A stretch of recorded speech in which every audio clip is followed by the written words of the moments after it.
14 na taong gulang ang isang dalagita nang siya'y halayin daw ng sarili niyang tiyuhin.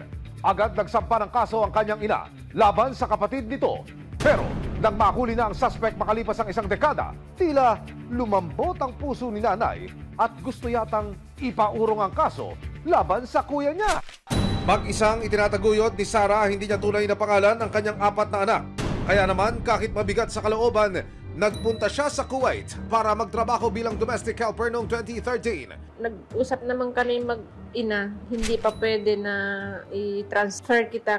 Ipinagkatiwala niya ang anak na si Alisa, hindi niya tunay na pangalan, sa kanyang kuya na tinawag naming si Lando. Sobrang hirap sa isang ina lang, OFW pang nanay.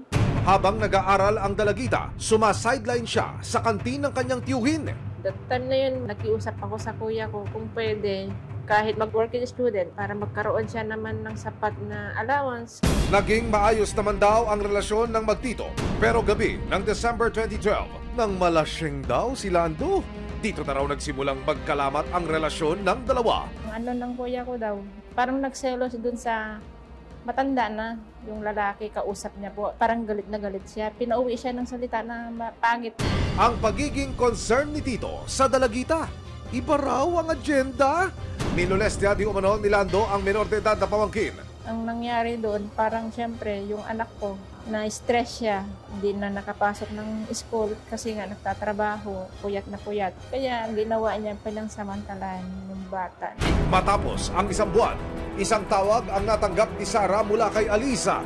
Nagsumbong na raw ang kanyang anak tungkol sa ginagawa ng kanyang tito Lando sa kanya. Umiiyak siya sa akin. Hindi siya makapagsalita. Parang tinatakot kumbaga. Ang masakit. Relative ko pa.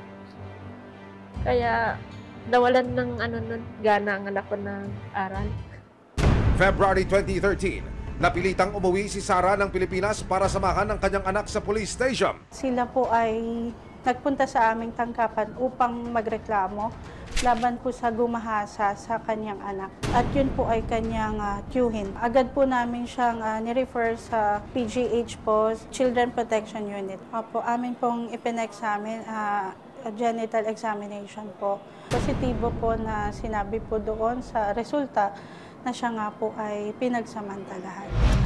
Kinasuhan din siya ng acts of lasciviousness in relation to Republic Act 7610 o Anti-Child Abuse Law. 2 beses po kasi na naisalaysay ng biktima na siya ay pinagsamantalahan. Kaya ang rape po na naisampa ay 2 counts. 12 taon matapos ang pangahalay di umano ni Lando sa pamangkin na si Alisa, March 18, 2024, inilabas na ang warrant of arrest laban sa suspect. Sa kadalasan po na mga hawak ko pong kaso, tumatagal po yun kapag po hindi nag-a-attend po ng mga court hearings. Hindi naman po kasi agarang pwedeng ibasura ang mga ganong klaseng kaso. Number 2, top most wanted ng MPD. Nag-research muna tayo. Nakakuha naman tayo ng asset dun sa malapit, dun sa area na pinagtatuguan nitong ating subject. Kung ating subject ay isang maghahabal-habal. Ibinahagi sa resibo ng mga operatiba ng CIDG, Detection and Special Operations Unit, ang surveillance video na kanilang nakunan bago nila isagawa ang pag-aresto sa subject ng police operation. Ang video pong ito ay kuha sa loob mismo ng Intramuros, Maynila. At sa impormasyong ating natanggap mula ko sa mga pulis, driver ng isang motorcycle taxi ang subject ng police operation. Dito lang yan, sir, sa may circle ng pier. Dito lang tumatarima yung subject natin. Nagbiyabiyahe. Dito lang yan siya, sir. Dito lang siya, paikot-ikot lang. Nang makumpirma ang lokasyon ni Lando, April 3 nitong taon, kasama ang resibo, ikinasa ng Criminal Investigation and Detection Group, DSOU, ang long overdue na pag-aresto kay Lando. Natuntun siya habang nagtatrabaho bilang rider. Kuya Lando, huwag na po kayong kumuha ng booking dahil ang inyong next drop-off, guess where? Walang iba kundi sa presinto. Baka ka ng karapunan mo. Alam mo naman yung kaso mo, diba? Mga CIDG kami. Hindi na bang warrant of arrest sa'yo, ha? Sa RTC Branch 5 Manila, sa kasong subversive business, saka 2 counts of rape. Pagka-aresto, dinala na siya sa opisina ng CIDG.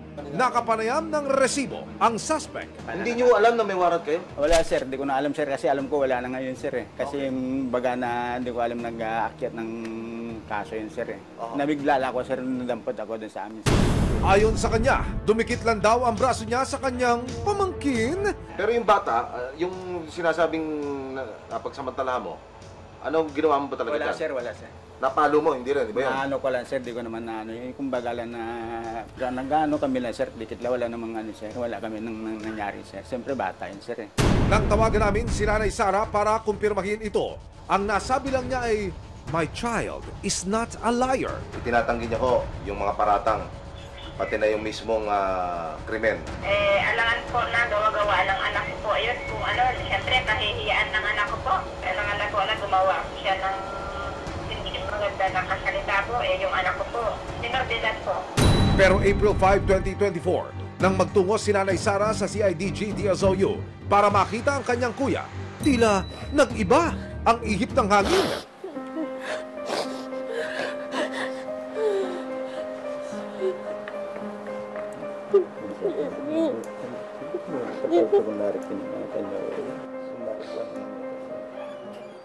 Ilang minuto pa lumipas, tinawagan ni Nanay Sara ang kanyang anak na si Aliza para ihatid ang balita na naaresto na ang kanyang tiyuhin. Ikaw lang nagiging ng buhay ko. Sabi mo nga sa akin, bigyan mo ng katarungan ng nangyari. Ito na, pero sobrang sakit, anak. Hindi ko lubos maisip. Si Tatay Lando humingi na rin ng kapatawaran sa kanyang pamangkin. Ito, walang ulit dito. Hindi, walang kasing sakit. Bigat. Kung na lang ulitin sa sunod, siyempre Okay may naman. anak pa rin ng babae. Kaya nga anak. Alam lang po sa amin. Napatawad ka po sa amin kayo. Dito po. Mahirap man tanggapin. Kuya ko, anak ko. Wala akong panghuhugutan ng lakas ng loob. Kundi mga anak ko. Hindi na nagpaunlak ng panayam si Aliza sa resibo, pero ibinahagi niya na nagpupursige siya ngayon para maging isang pulis. Kahit nagkapatawaran na ang magkakaanak, batas pa rin ang masusunod. Tuloy pa rin ang paggulong ng kaso laban kay Lando. Mayroon po kasi siyang kaso pang iba na rape at 2 counts. Yun po ay habang buhay po niyang pagdudusahan. Kaya kahit mag-bail po siya dun sa acts of lascivious business, mananatili pa rin po siyang nakakulong. Kung sakaling papatulayang nagkasala para sa kasong rape, nakaharap si Lando sa habang buhay na pagkakakulong, maaari naman siyang makulong ng hanggang 12 taon para sa kasong acts of lasciviousness para sa pangmomolestya di umano sa nooy menor de edad niyang pamangkin na si Aliza. May aksyon, may ebidensya, resibo, walang lusot ang may